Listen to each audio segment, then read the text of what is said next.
and we are off.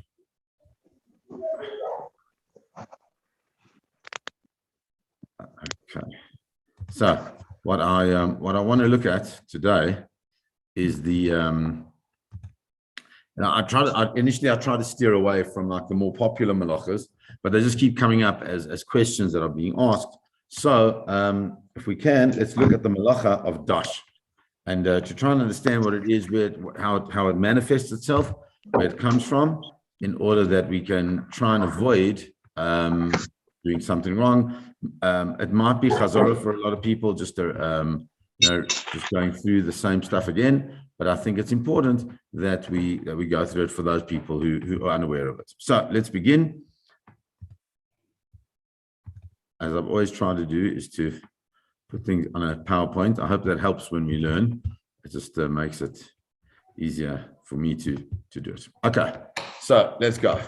So the halachas of Shabbat, so I call it from the threshing floor to the kitchen. Why is that? Because the actual basic definition of the malacha of dash is separating a growing item from its natural peel or shell. So it's in a way, it's similar.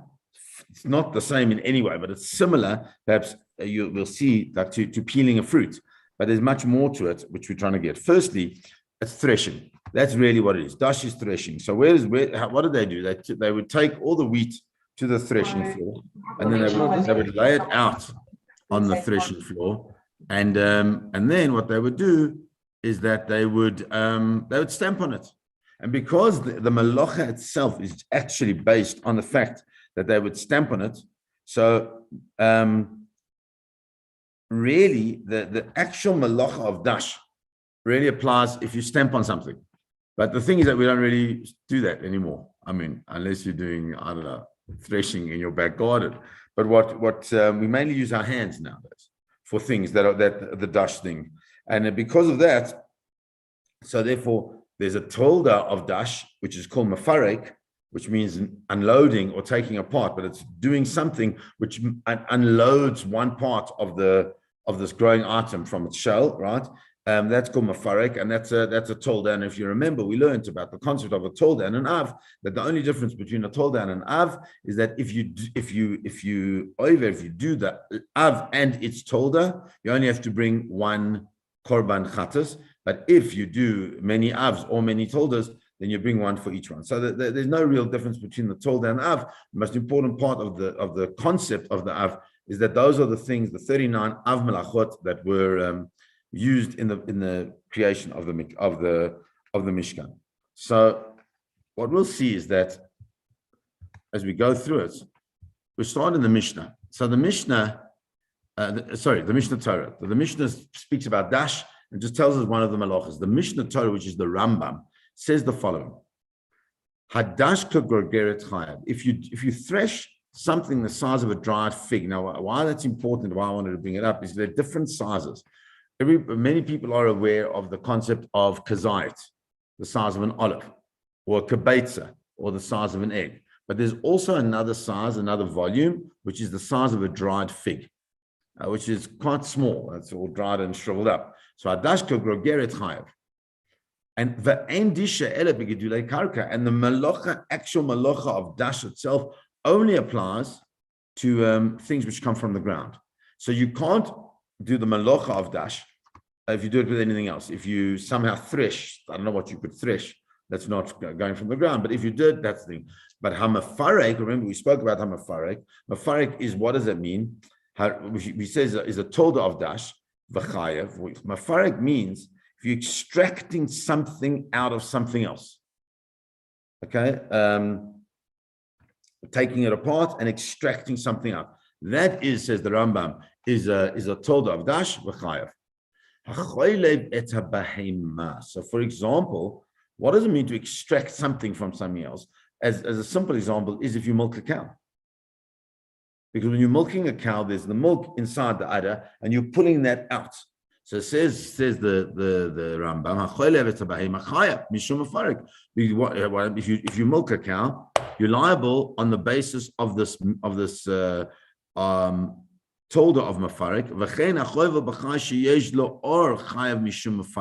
So to anything that has skin, you're liable for the concept of mafarik. So what is this? And that is if you need the blood that comes out of the wound. Now, just by the way, in this, there is a very important concept.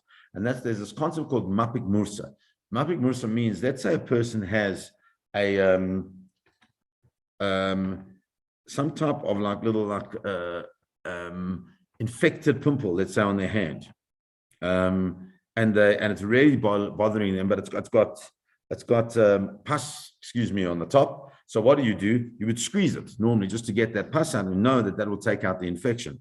That is called mapik mursa. You can do that as long as you don't take out the blood, because you don't need, you got to just get rid of the actual infection. So that is mafarik, but it would seem to be, but that's mutar. That's okay. Well, I mean, it's kaven lahazik bilvad. But if a person intended only to damage it, patur, then he's not doing anything valuable by breaking open the skin. He's just damaging it. That's destroying it, and you don't have to worry about mafarik. And you're only chayav when it brings out that amount of the dried fig. So we can see that this concept of dash is very, very, very focused, specifically on extracting something from something else, and to a certain amount. Okay. So Rabbi Yitzchak Berkovitz, he's a Rosh Kollel in Eretz Yisrael, and he's actually become the Rosh Kollel of Eish Torah at the moment. He's an amazing Talmid Chacham, an amazing man, lovely human being. And you can see he's got a beautiful smile. People really, really, really engage well with him. And he says that the concept of dash can be broken up into effectively three sections. The first one is peeling fruits and similar items. Second one is extracting liquid from something. And thirdly is removing and absorb liquid. So let's look at some of these things to try and understand them. So firstly, peeling fruits and nuts. Okay, so the real issue is, as we said, stuff that grows from the ground. So nuts have an outer shell and an inner shell. So for example, almonds straight off a tree have this outer shell and then the inside shell. So if you just take the outer shell on Shabbos, that's problematic. That would be a dash. Why? Because you need to take it's not giving you the final product. The final product is really what? The final product is the nuts inside. So if you just take off that outer shell, you're just removing that something from its natural shell. Garlic. This is an interesting one because garlic, as we know, there's that outer, which is generally a drier peel, and there's got a thinner peel inside. So what you can't use take away the outer peel on Shabbos.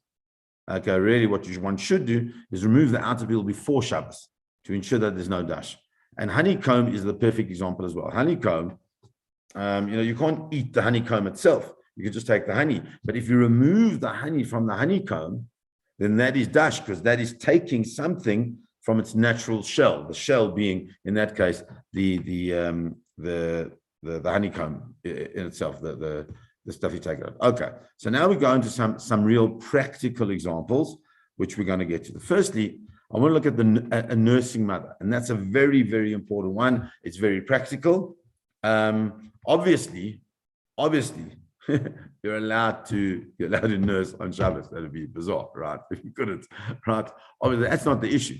The issue is that what happens if a woman produces an excess amount of milk? Now, what does she do? Is she allowed to express the milk so that for some time later for the kid, or what happens? So the Shulchan Aruch says very, very simple. Number one, lo tikel isha chalav midadeh letoch hakos or letoch hakadera v'tinak ebena. A woman is not allowed to express into a glass or into some type of dish, and from there to give to her child. Okay, that's not that's dash, because it's taking it out from one thing, and instead of going obviously directly that the child's able to suckle, that's obviously okay. But one's not allowed to do it outside of the child's mouth. But however, the Shulchan Aruch does say, very importantly, that mutar leisha lekalech mehachalav kadesh yechos atinok hadad veyanik. However, if it helps the woman to express a little bit so that the child is able to attach itself, so then that's not a problem at all, and a woman is allowed to do that. But Hagar says the Ramah, aval asul lahatiz mechalava al mi shenasaf bo ruach ra'ah deleis bo sakana. Then I don't understand what this really means. I'll give you the translation of it. It says that a woman is not allowed to express from her milk on somebody who has some type of ruach ra'ah, some type of bad spirit, the late bo sakana, if there's no sakana. So if there's a sakana, then obviously we know you can do anything when there's a time of sakana. But sakana meaning danger. But if there is no sakana and the person just has some kind of superstition that they need to get some breast milk for some reason or other, so then obviously one is unable to express milk on that case. Then, in addition to that, the Shulchan Aruch presents the following case, which is quite interesting. It says the following: if an infant was born after an 8th-month pregnancy, after a pregnancy which may be either 7 or 8 months, does not have grown hair or nails, it's forbidden to carry him. That's a different discussion. The baby's not 100%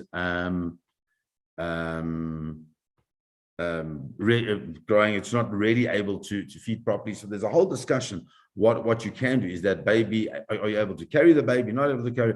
I don't know. But he says, but a woman is able to lean over that child. It doesn't really apply today, because today, when we look at a premature child, it doesn't have the same status. In the old days, a premature child was unlikely that a premature child would live. Today, you get children that are born at 6 months and are able to live. I know my niece was born tiny. She was like 1.75 kilograms. In whatever 50 years ago, probably wouldn't have been alive.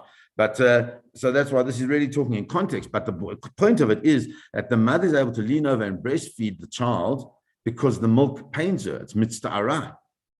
Okay, and not only that, and she's even able to express the milk. It says the Mishnah Berurah in this last line over here, she's able to express the milk with her hands, ala aretz. She's able to express it onto the ground. No, it has to go to waste. It's not mefarek. Mefarek, it has to have a purpose to it.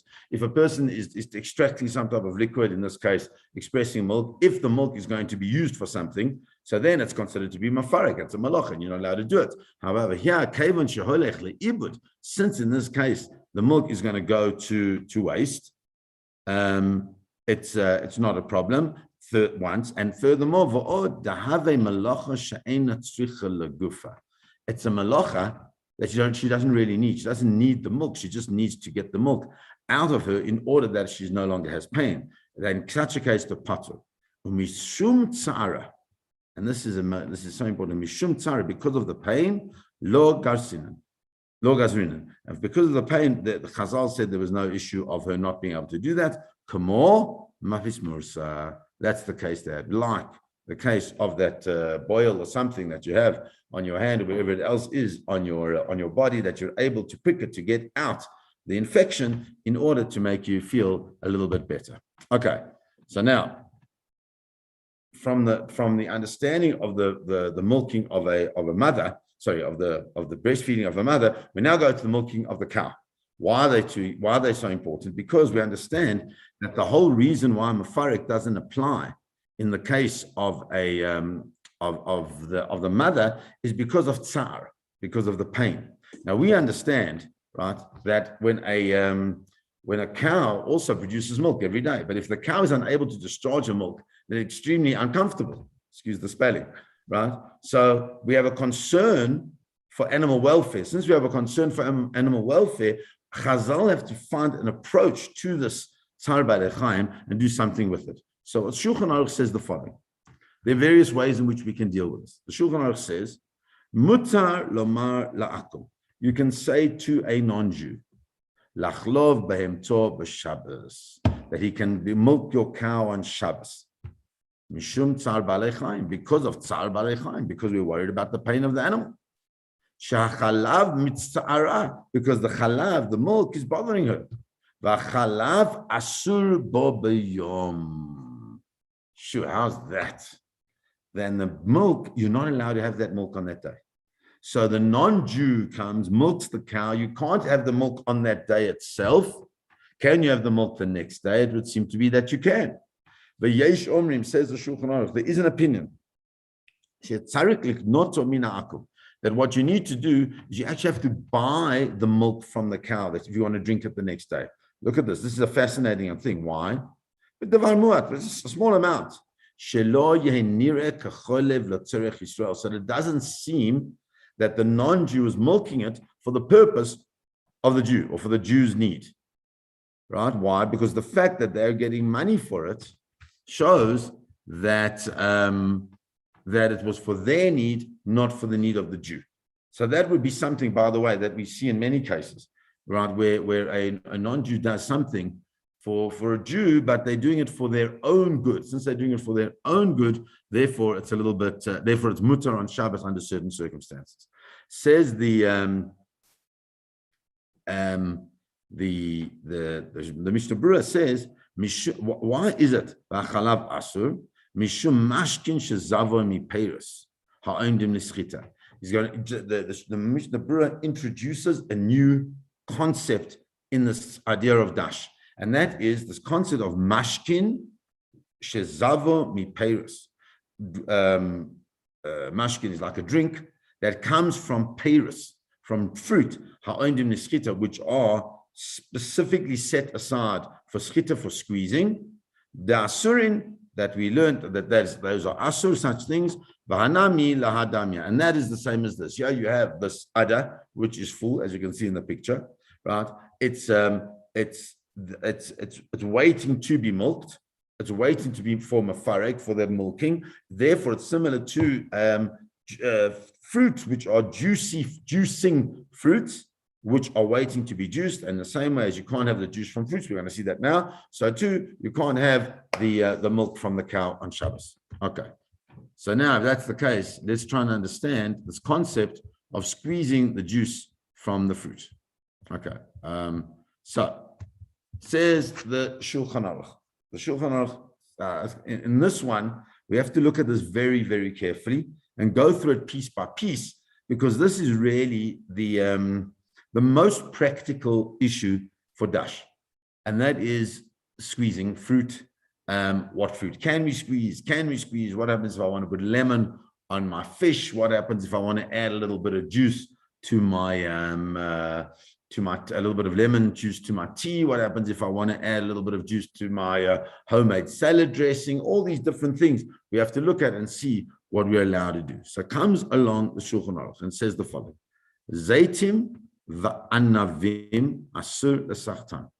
You're not allowed on Shabbos, and then in various places where they mention, I'm not going to go there now. Asur l'sachtan, you're not allowed to squeeze them. Zaitim and avnavim. In this case, we speak about specifically olives and grapes. Ve'im yatzu me'atzman. And what if the juice comes out by itself? Okay, so I mean, we don't eat like this, but in the old days they would have. It seems that you had these big bunch of grapes, and maybe the juice came out by itself. One of the grapes burst, or the olive burst, and the oil came up. What do you do with that? Asurin, it's absolutely asur. Why? Even if you were never ever going to squeeze these grapes. These grapes are just there for you to eat. You weren't going to drink out of them or use it for grape juice, but they're standing just to be eaten. Even if they are standing for that and they break and the juice comes out, you can't have that juice. The tutim verimonim, and tutim are berries, and rimonim are pomegranates. Asur l'sachtan. You're also not allowed to squeeze these things. But if they come, if the juice comes out of itself, however it does that, now it's going to depend. So if those things that your strawberries and your pomegranates were there, you were going to eat them, mutar, then you can drink the juice. But if you were going to juice them, asur, then you're not allowed to have. And all other fruits, you are able to squeeze. Now, it's very important because what we've seen all of a sudden here is that there are two types of fruits. There are two types of circumstances that come up. The first thing is these zaytim and anavim. They are the grapes and the olives.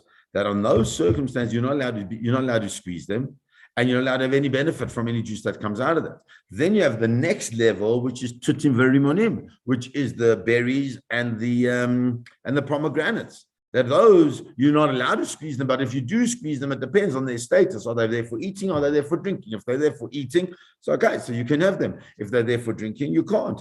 And it seems to be that all other fruits you can, because there's certain fruits that are specific for their juice, and there's certain fruits that are not so specific for the juice. Sometimes they're juiced, sometimes they're not juiced, and other things that are just eaten. Now, why it's so important, by the way, of zaytim and anavim is because we understand that the Mishnah in Brochas has a fascinating discussion. I think we've spoken about this before, but the Mishnah in Brochas has a fascinating discussion about the brocha that you make on what? On olive oil. It's a question, what brocha?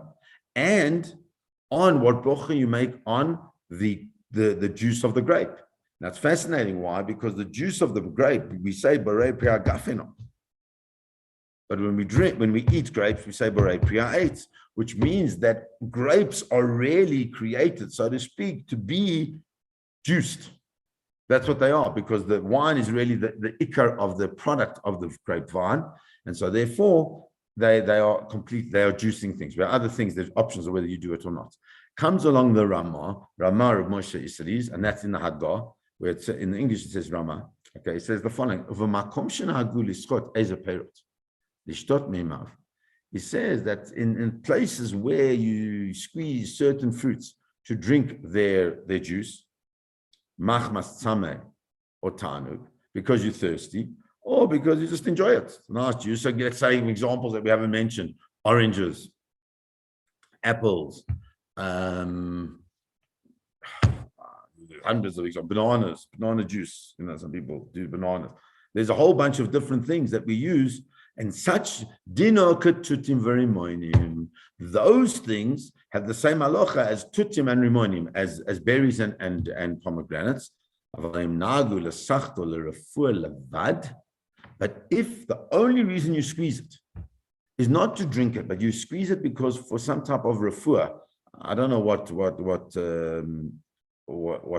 vegetable or fruit that would be, but if there was such a thing that you only did it for refuah, ein lachush, you don't have to worry about it.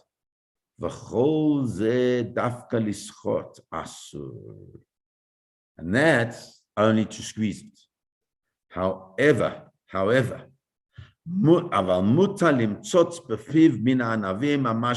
you can put the grape in your mouth and suck out the juice. Not eat the grape, but just suck out the juice. And so obviously with all the other things. He says, okay, there are also, and there are also other opinions that say you can't do that. Okay, but that's where we're at. So this Shulchan Aruch is really going to set the scene for most of our discussions that we're going to have around this concept of dash as opposed to fruit. So let's see where he goes. Olives and grapes. So in halacha, there are 7 liquids which are considered to be significant. And all other liquids are of a secondary importance. So what are those liquids? And that's brought down in the Gemara in different ways and in different times. Olive oil, grape juice, water, dew from the ground. You can't gather dew from the ground on Shabbat. Honey, blood, and milk. And since all of those liquids have a fundamental significance, anything that is going to extract those things from their original source is going to find itself to be in the melacha of mafarek, dash, manifesting through schita, through squeezing, whatever the case is. And that's what we always have to be aware of. Olive oil, grape juice, water, dew, honey, blood, and milk. Okay, so let's look a little bit at a little bit of detail. He says the following: Zaytim v'anavim shenizrasku me'erev Shabbos mashkim hayotzim mutarin. Says if you've got olives and grapes that were pressed before Shabbos, right? that you're allowed to drink. Obviously, mutarim. You're obviously allowed to have them. And even if they weren't actually pressed on Erev Shabbos,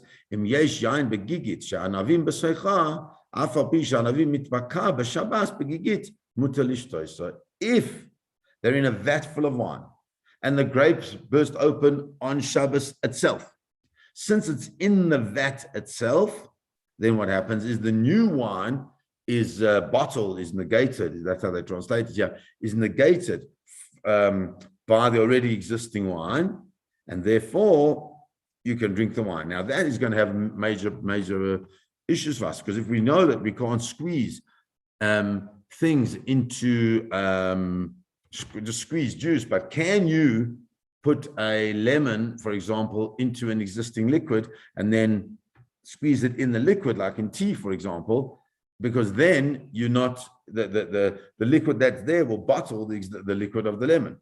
So maybe that's okay. Let's have a look. So let's look at this. Good morning, Shabbos. Amar Rav Yehuda Amar Shmuel. Soichet Adam Eshkol Shel Anavim L'Soicha Kadeira, Aval Loi L'Soicha Ka'ara. This is not necessarily that we hold by this. I just want to point out the statement, okay? That he says that you can squeeze a bunch of grapes into a kadeira, into a pot with food in it, but not into an empty plate. Okay? Amar Rav Chizda. Rav Chizda said, "Midivrei Rabbeinu nilmad." From here we learn Adam that you can that you can actually milk this goat into the kadeira, into the dish itself directly, but you can't put it into an empty dish. And so therefore the Gemara takes something that says that liquid that comes into food is considered to be what? Food. It never gets the status of liquid, because when it lands on food and therefore takes on the food. So that's going to have amazing and important ramifications for us.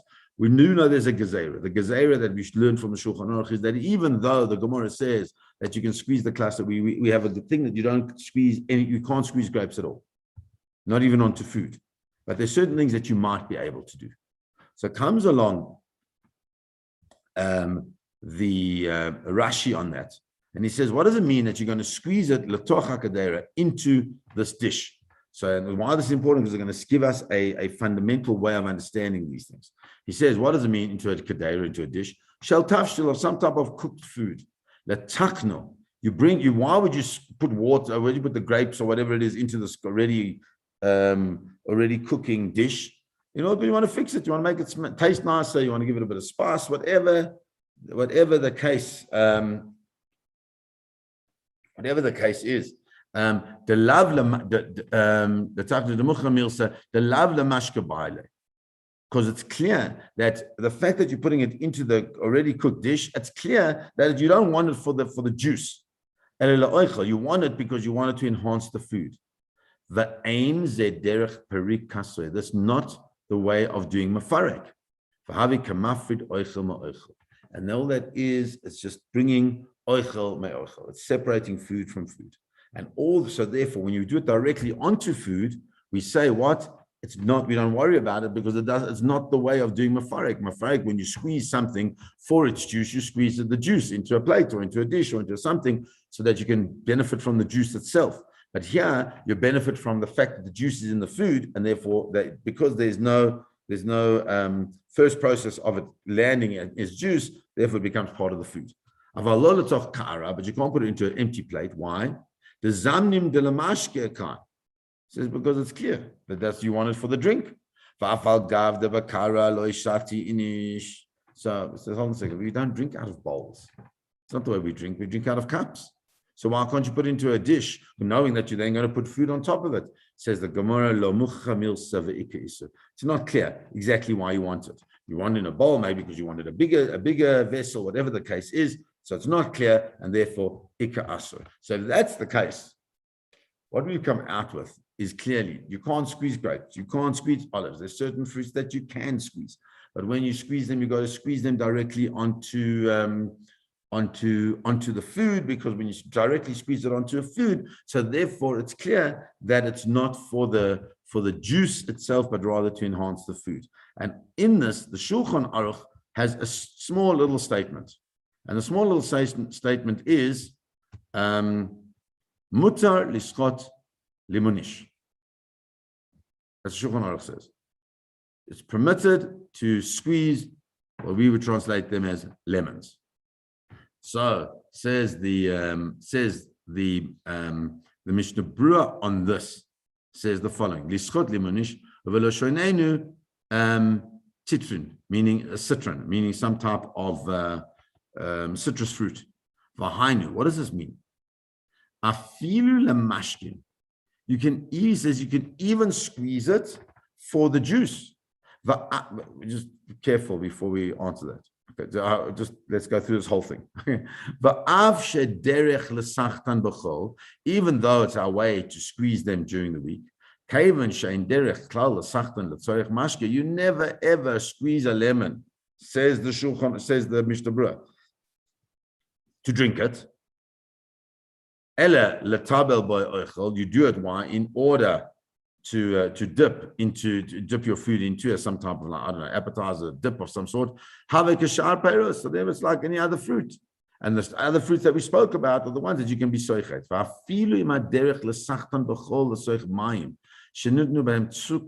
Says even if it is the way during the week to put them into water in which you've put sugar, making it sweet, lishtot latanug, and to drink that as enjoyment. What's that called? Lemonade, right? Even if you make lemonade. Nonetheless,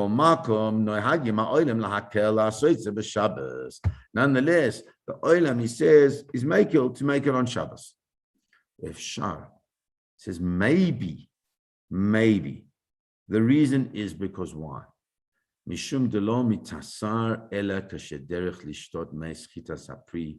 He says maybe the reason is because when you squeeze the juice into like an empty thing, you squeeze it just for itself. You just squeeze it into an empty dish because you're not going to do anything else with it, just simply for that drink itself. Or maybe you're just going to have its own the taste of the juice itself. And then you're going to mix it with other things. But if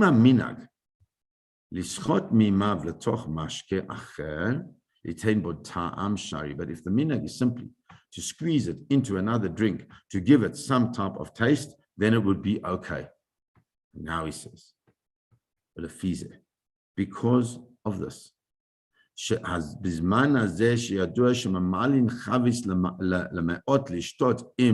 punch, some punch, like says, if so now, guys, what do? We fill barrels with like massive jugs, right, for people to drink together with their what he calls punch. That I don't know what that is exactly. In certain places, the sok mashke.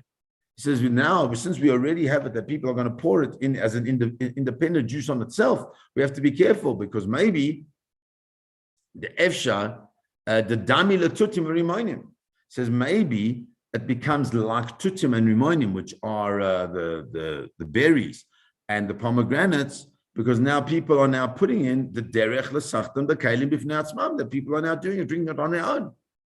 Im kain tzarich lizaher sheyischot mikodim al hatzukar b'fnei atzmo. So therefore, you know what you've got to do? You've got to squeeze the lemon onto what? Onto the sugar. Because when it goes onto the sugar, it's the drink going onto the food, and since the drink going onto the food, that liquid never gets the classification of mashke, of drink, and since it never gets the classification of mashke, it becomes like food, and that's not the derech of mafarik.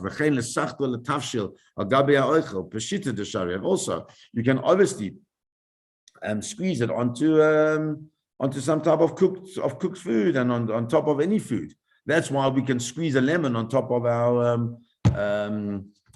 smoked salmon at the brocha, wherever that could be, whenever that will be. Please God, it should be soon, so we can manifest our experience of dash and squeezing lemons, right? you can do that. Why? Vadai says, says, understand, when the Shulchan Aruch said that you could squeeze lemons, that was before shenichbashu. Avalim kavushim b'melach says that's a different story. That was before they were made in they were kind of pickled. But once they're pickled, then we have to be careful of what we do. But the important part of this whole Shulchan Aruch and Mishnah Berurah is this idea that lemon juice has what's the word? It's developed from something that wasn't really used, and now it's used generally. And since now it's used generally, the lemon juice takes on the same status as what the Gemara spoke about, tutim and rimonim, in order for us to be careful of what we do with it. Okay, I know this is a very, very technical thing, but we got to go through it. So, as our conclusion. Our conclusion is the following: there's certain things that can't be done on Shabbos because they're considered schita, squeezing. So, for example, squeezing juice from a fruit to drink the juice, squeezing juice from a fruit directly into another liquid, directly squeezing it into another liquid is problematic, and using liquid that seeped out on its own from grapes or olives. But what we are allowed to do on Shabbos is squeeze juice from a fruit directly onto a solid food, and use liquid that seeped out on its own from fruits other than grapes and olives. And in addition to that, and this will be our final word, what we can also do is that if your lemon is in your tea, you can squeeze it in the tea itself, because then the juice is bottled to the water of the tea. And so therefore we see this malacha of dash is quite a complicated malacha, but it's an important malacha because it has enormous ramifications. So for example, if a person, to finish, if a person likes to eat their pawpaw with lemon, so you're allowed to squeeze your pawpaw onto the lemon, but you're not allowed to squeeze your pawpaw into a little cup in order to pour it onto the lemon because you don't like the pips. That already becomes a problem, because that would be an absolute example of mufarik, which is the squeezing of schita, the squeezing of this fruit which holds juice into something directly for its own use. So let's stop there today. As I say, I know it was technical, but it's an important technical. And Bezrat Hashem, we will continue next week. Have a beautiful week, everybody. God bless. Can I ask a question, please? Sure. Okay, great. Just to go back to the beginning of the shiur, you mentioned nuts. Can you just recap what you said, that we're not allowed to crack a nut open? Okay, sorry, I missed you there. Say again, no? What earphones on? Come through. Yeah, that's a bit better. Nuts. No, I can't hear you. Do you mind taking your earphones out? Yeah. Okay, is that better? Much better. There you go. Okay, perfect. So I wanted to know about the nut. You said that you can't extract a nut from its shell. So if you're going to eat the nut directly, then you can. So that would be, you want to eat that goes back to the boirer issue that we had. You're taking off the bad in order to get to the good. So that's a direct. But if you just want to expose the almond from its outer shell, that would be problematic. So direct eating. I'm not sure what the difference is. Are you saying not to eat it directly? No, if you're not going to eat it directly, it's problematic. Okay, and if you are going to eat it directly, you can extract it from its shell. Then you'll be able to do it, because you can't eat it without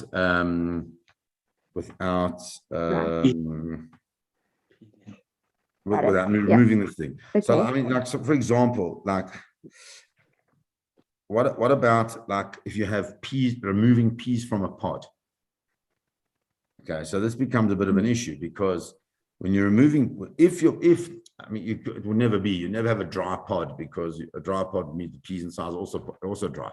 But if you have peas in a pod and you want to just get the peas out, then in doing that,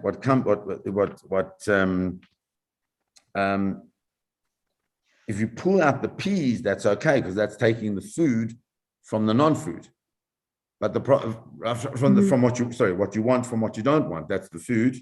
That's the peas which is the ochel, from the psolet, which is the pod. But if you take the pod, I don't know how you would do it, but like if you would take out, you'd hold the peas and pull out the pod, then that's taking one thing that you can eat from something that you also can eat, but you're taking the one that you don't want from the one that you do want, and that becomes a problem of boirer. That's not a problem of dash. You understand what I'm saying? Yes. The reason I'd seen it in the Shabbat Hilchot before that you can crack the nuts. So I think I got confused. So you're just saying that's borer then. Yeah. You can literally crack nuts because you want to get the nuts. It's like peeling a banana. It's the same thing, but you got to do it to eat it. Sorry, say again, no? So then what is the dash aspect of it? The dash aspect is when you have an outer, let's say have you ever seen an almond, a proper almond, not the almonds we get, right? So it comes in an outer shell with an inner shell, and then the nut inside, right? So taking that outer shell, okay, is dash, because that's completely it's something that is it's natural peel, that it's the husk, and that's really what dash is. So that would fall into mafarik, because that's with your hands. But one would have to be careful with that. I mean, we never get those. If you're going to eat it immediately, then it would seem to be it's okay. But if you just want to take it off and then to be able to put it on the table so that people can eat it possibly at some later stage, that becomes an absolute malacha of mafarik. Does that make sense? So it's not the nuts that we would have that would normally be that we would have as a problem. Yeah, we sometimes buy pecans in their shell. Yeah, and then you crack them open, and that's not a problem, because you can't eat the pecan unless you open it. No. But if there was a shell around it and you would take those off to be able to give it to your kids then, so that they could run around and play with it and ultimately eat it at some time, that would be a problem of dash. I don't think I'm doing it. So in our world, we don't really experience that because everything is so well, produced that we don't have that much work to do in order to eat it. Okay. Thank you. Hope that answers your question. Okay, guys. Wish you all a beautiful night. Thank you for joining. Please God, we'll continue next week. Thank you very much. Thank you.